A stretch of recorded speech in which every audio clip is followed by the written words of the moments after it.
Hi guys, it's Edie's here, and recently I took a trip to Seattle, so I wanted to show you guys what I did in the heart of the Pacific Northwest. The flight was around 5 hours, and I watched Bob's Burgers, Twilight, and Across the Universe, and it was literally the best experience ever. As soon as we landed at the SeaTac airport, we headed straight to our hotel, which was the Hyatt Regency. On our way there, we saw mountains, and I looked on my maps, and it was actually Mount Olympus, which was really cool, and it had snowy tops, and it was absolutely beautiful. I quickly dropped off my things at the hotel and headed for Pike Place Market. This was my favorite place. It had so many vendors, and it was so much fun. And then the berries are all ridiculous. Because there's a shadow.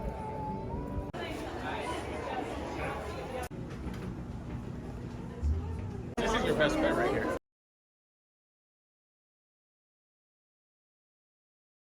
After spending a few hours at the market, I went to go eat at El Borracho, which was a vegan place. It was so good.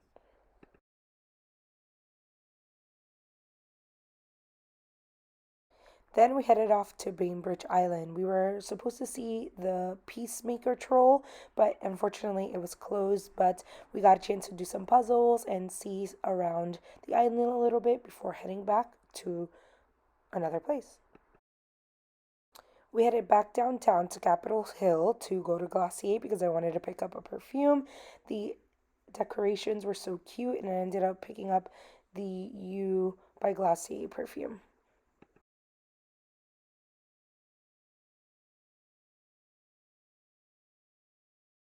We began by eating breakfast at the hotel. They had a lot of vegan and gluten-free options. Then we scootered down to Pike Place Market once again. We loved it. This was our third time going there, and we went to go see the iconic gum wall, and I got to put my gum on the wall, and I was really excited because it's such a cool place that you could just visit. I'm gonna put my gum. This gum's good. I think I want to do like a really drippy one. Oh wait, this doesn't have enough for that. Very careful. Zoom in. The longest one.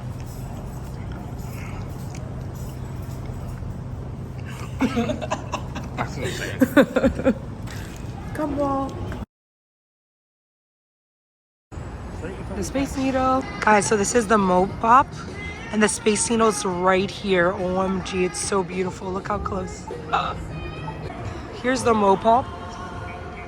So cool. The Museum of Pop Culture is the reason why I headed to Seattle in the first place, and it was so much fun with interactive exhibits. Was having this little moment, but it was part of a chain of events. Every 3, 4, 5 years, this would pop up in a city. Twin Town in Minneapolis, there'd been magazines. There was kids doing that. There was outside industry. There was true rock and roll. Underground, without state.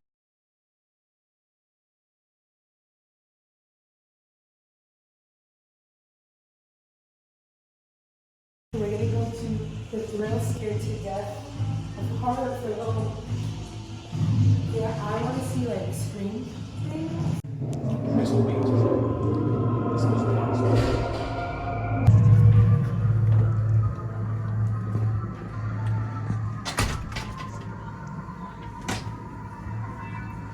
Oh, why does it actually smell bad? Okay, we could go through here, I think.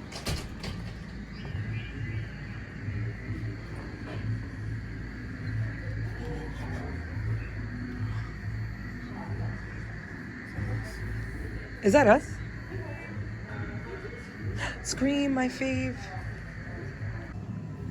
Nothing beats that. My dad used to watch it when I was little. I walk in. Yeah, there's literal. We're going to go to the fantasy section and let's see, open sesame. I'm so excited. I wonder if it's going to be Disney and Harry Potter.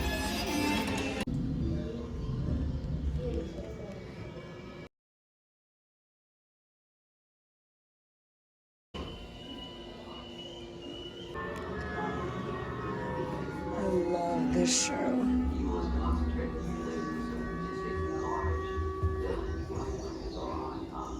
But what's also important about these characters is that their main power is also temptation. Dark Crystal. The evil are about control. Alright guys, we're going into the hidden world. First we have the skeleton from Cuba. We're going up. Oh, I need a picture over there for sure. And I think we can see things from here too. Or we can see the back part of it.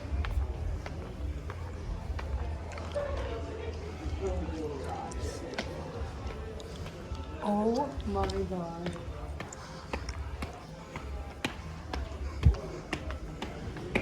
Okay. Pause because I need to take a picture in here. Go right by, go right by. But I need a regular one, not a video. Oh my god. Oh my god. Oh my god. I need to read everything here. How are they going to be controlling? Was interesting. You go back to when I started 17 years ago, and miniature props. But it wasn't technical wizardry alone that thrilled audiences and attracted a devoted fan base for this brave young girl. Watch this. Of course, I'm going to. A team of dabblers and doodlers gathered in a warehouse far from the bright lights of Hollywood. Their mission: create stop-motion characters that look natural and real, defy all of the typical limitations of the traditional stop-motion medium, and define the look of stop-motion in the digital age. stop motion was interesting. You go back to when Leica started 17 years ago, and it felt like it was a technique that was preserved in amber. It hadn't really fundamentally changed in the nearly century that it had been in existence.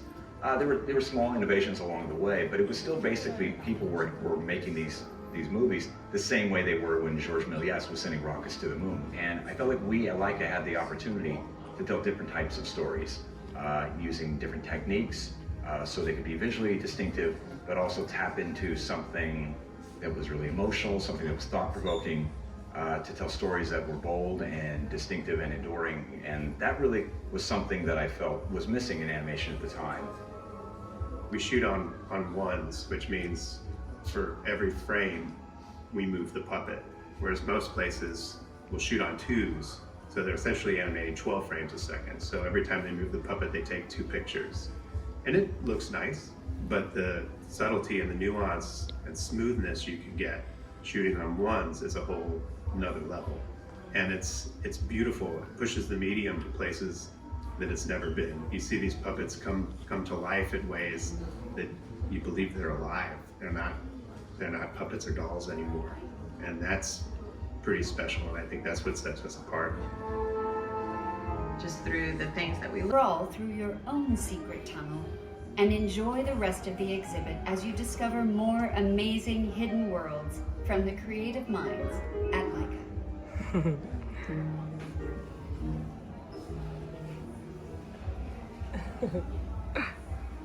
That was iconic. Coming of age fable tells the story of a young the filmmaking world to its foundation.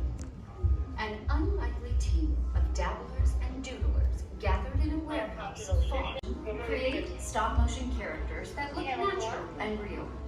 The nearly century that had been in existence.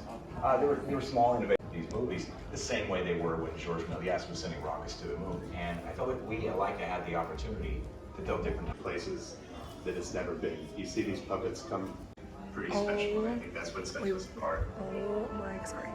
Just through the things that we learned and the exploring No techniques, way. materials, No coraline. way. I think it started to become a bit of a What hallmark then the heck? for life films moving forward that are To life. But stop Bobinski's apartment. completely reimagined the way stop motion, mainly used by medical device manufacturers, automobile designers, and others. All of the facial performances for like a stop motion film. It's not just animating and 3D printing out different expressions. There's a lot of engineering. World overcome her fears and discover that her real world holds everything in this movie. These are the worlds behind the coraline, shaking the filmmaking world to its foundation. An unlikely team of motion in the digital age. Stop motion was interesting. You go back to when it started 17 years ago, and it felt like it was a technique that was preserved in amber and hadn't really fundamentally changed in the nearly century that it had existence. And we at Leica had the opportunity to build different types of stories using different techniques, so they could be visually distinctive, but also tap into something emotional, something that's thought-provoking. You see, you can see them, right? Did you just take a look?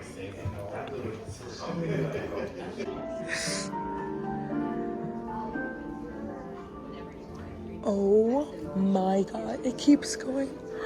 Boring blue boy.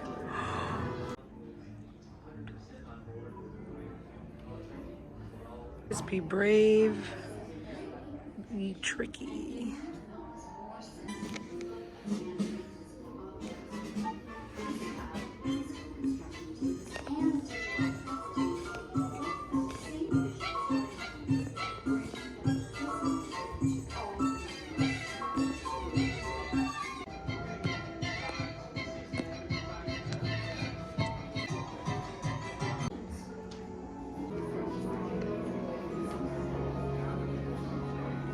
Oh my lord.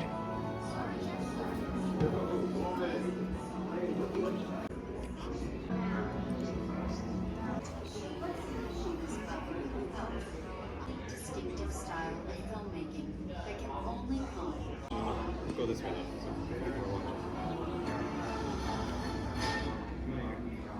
In the small town of Blythe, Hollywood, where ghosts and witches are a celebrated part of local history, young Norman Babcock possesses a special gift for talking to the dead. A gift perhaps, though not exactly the talent a shy young boy like Norman would choose for himself. And it's painfully clear not everyone is impressed. Why don't you go see some more ghosts, goober? But as fate would have it, Norman's supernatural power just might be the one and witches are a celebrated part of local history. Young Norman Babcock possesses a special gift for talking to the dead. A gift perhaps. And for Norman walks several miles along the road to resurrecting and being. So that was his. With the environment. It was set in the Victorian England where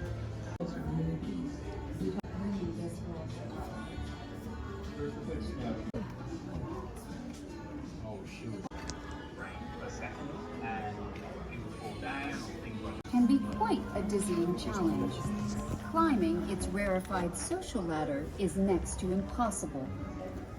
Welcome to the marvelously bizarre world of the box trolls, where those at the top dine on fine cheese. Across all the movies.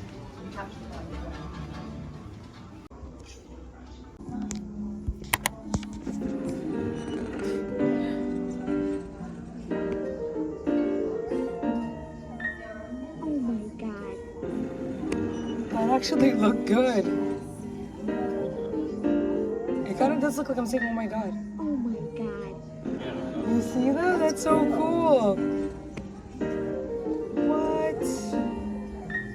Oh my god. Oh my god, this is beautiful. Look at the boat. So much in it. In the film, it was magically brought to life by leaves. And it was really like something that was just born. It needed to be stop motion and physical because it was like made out. In a small dusty village in ancient Japan, a mother and her son by the moon and his three celestial daughters. That still takes a lot of time though. Different colors, different textures. As we've come to learn. Yeah, this one is like a move. And many of the locations of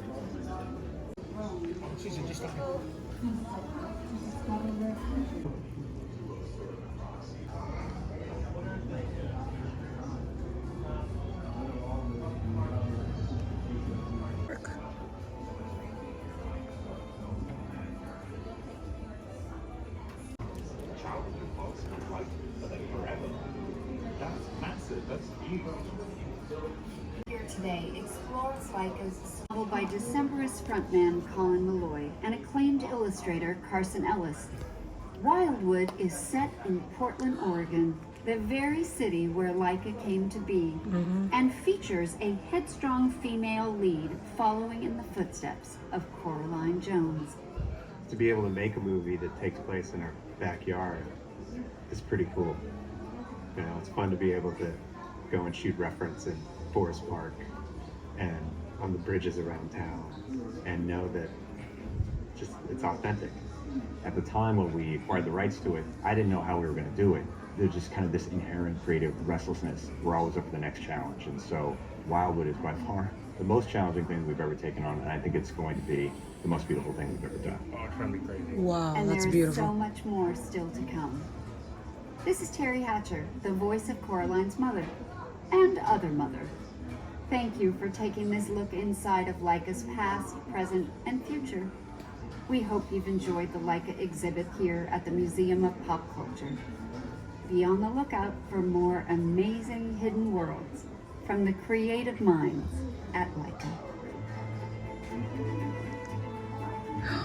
I love that outro.